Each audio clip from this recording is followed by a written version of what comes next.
Robohnya jembatan di Desa Muara Lawai, Kecamatan Merapi Timur Lahat akibat dilintasi truk angkutan batubara diharapkan untuk segera diperbaiki, khususnya oleh perusahaan angkutan yang menyebabkan robohnya jembatan tersebut.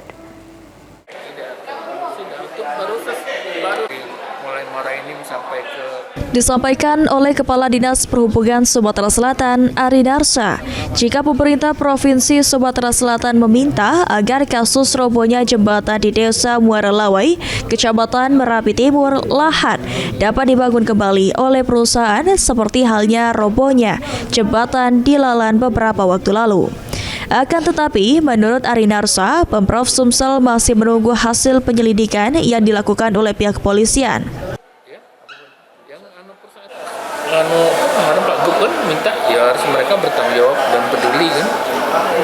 Itu diserahkan sama perusahaan itu, Pak? Hah? Perusahaan itu yang itu harus... Itu lagi di penyelidikan dari pihak ke kepolisian, baik itu Polres maupun Polda. Nah, kalau... Sejauh ini, untuk arus lalu lintas sendiri dialihkan ke jembatan yang ada di sebelah jembatan roboh, dan untuk angkutan batubara, Pemprov Sumsel dengan tegas menyatakan larangan melintas.